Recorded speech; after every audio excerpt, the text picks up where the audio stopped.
Anyway, this little tune called Where I'm From. On a 3-hour flight from Memphis to LA, I was silently celebrating my first class upgrade, laughing at my jeans and my boots, beside those high-dollar shoes and Armani suits. When the gentleman next to me said, you know the drinks up here are free, so if you like the first one, it can be on me. He said, I'm headed back from business in New York and Rome.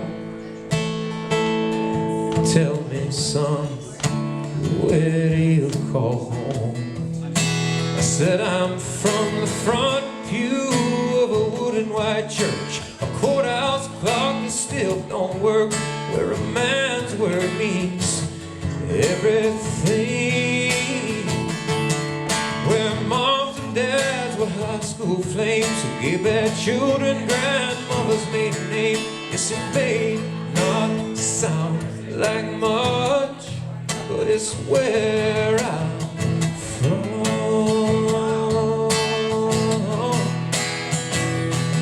So we drank that round and then another.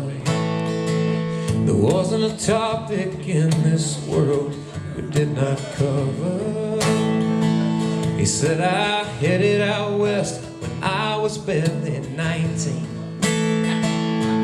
just a kid chasing my dreams. And I said, I'm flying out here to pick up my big brother. He's been fighting the cancer they discovered, but he called last night and said, I think this is the end, so come take me home to my family and my friends.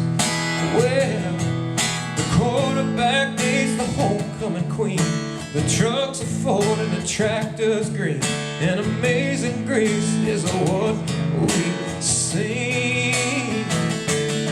Where the county fair is every fall, and your friends are there no matter when you call. Yes, it may not sound like much, but it's where I'm from.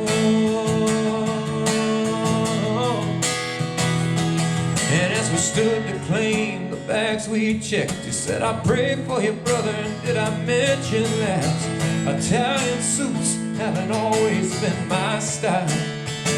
See, I was the quarterback on my high school team. We took state back in '63, and my wife, well, she's still my homecoming queen. 'Cause I'm from the front pew of a wood and white church, a courthouse clock that still don't work, where a man's word means everything, everything, where moms and dads were high school flames who gave their children grandmother's maiden name. Yes, it may not sound like much. Yes, it may not sound like much, but it's where I'm from. Yes, that is where I'm from. I sure love where I am from, 'cause we sing Amazing Grace. How sweet the sound. Yes, we sing Amazing Grace, where we are from. All right, I'm gonna tell you a story. You guys just heard not too long ago my song about my Gamecocks. And well, I think this is a moment that we can all come together. Georgia and Carolina fans can agree on one thing. There was this quarterback that played for 4 years at the University of Florida who I hate more than any human being on the face of this planet. This fella used to beat South Carolina every year, and then after the game, they'd go out into the middle of the field, he'd pray with all of them after just beat them 50-0, he'd be like, "It's okay, guys, Jesus loves you," and I'm like, I hate that guy. Well, so for 4 years, I watched this fella just tear up college football, and I hated him more and more each year that he played. And then finally, he graduated. And I was like, thank God. I don't have to hate him anymore, you know, he's done. Nobody's gonna be stupid enough to draft this guy as a quarterback. I mean, if you ever saw this particular person throw a football, it looked like a wounded duck. You know, I was like, no NFL team is gonna pick this guy. And then the NFL draft happened, and I guess the Denver Broncos were like smoking crack or something that morning. I don't know what happened, but in the first round, they picked this guy. They called out the name. They said, with the 23rd pick, the Denver Broncos picked Tim Tebow. And I said, no! But there was also this deep, dark side of me. I was kind of happy that he was playing football again because I could continue to hate him. Well, I let that fester for a little while, and about that time I got a phone call from my publishing company, EMI Publishing. They called me and said, "Hey Patrick, ESPN would like to use your song Where I'm From on an upcoming special." And I said, sounds amazing. Because that means I'm gonna get paid, people. That's how that works, okay? I didn't ask any questions. I just said, how much am I getting paid? Yes. That was basically it. Well, didn't think too much more about it. About 3 months later, I was sitting on my couch watching Wednesday night ESPN. And lo and behold, the Tim Tebow story comes on. And I don't want to watch it, but Satan had grabbed a hold of it. And so I found myself watching it going, maybe something terrible will happen to him during this hour-long special. Maybe like 55 minutes into it, his plane will go down in a fiery ball of flames, and we will rejoice together. Well, so I sat there, and in the first 15 minutes, old Timmy Tebow, he ran into a burning building and he saved 9 children. And I'll never forget it, he wasn't even sweating. And he got that 9th kid out, and the little girl said, "I left my favorite baby doll in there." He said, "I'll be right back." And he ran back in and got that baby doll. And I sat there just stewing with anger. I said, this is a terrible, terrible person. Well, next 15 minutes of the show come on, and he's working out. He's got his shirt off. My wife walks into the room.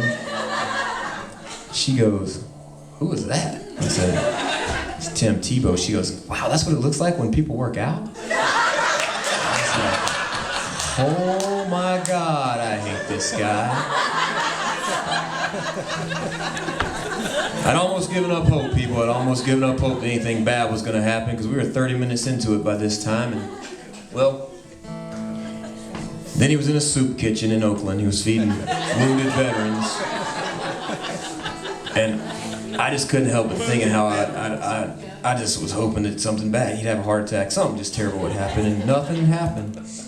And we had 15 minutes left in it, and I was like, I should just get up and walk away right now. But I was like, maybe he's gonna die in this next 15 minutes. But instead, he was on this airplane with his buddies, which at first kind of made me feel good, because I was like, this is the fiery crash that I was hoping for. But he was dressed in this, like, they were all black ties, and they were going to this banquet to save African children, and they were all sitting there and they were like praying or something. I don't know, something terrible. And then he started singing something at the top of his lungs. I mean, just like eyes closed, hands in the air. It was like a revival. And I fell off the couch. My wife slapped me a couple times, and I came to, and I said, "Baby, hold on a second." And I have one of those TVs that you can rewind. And somebody told me that I'd Tebow, and that's basically what I did. I rewound it probably 7, 8 times to make sure I saw what I thought I saw, heard what I thought I heard, and it was Tim Tebow was singing, "I'm from the front pew of a wooden white church, a courthouse." And my wife was like, baby, you okay? And I said, "Baby, I'm wonderful, because I just figured something out."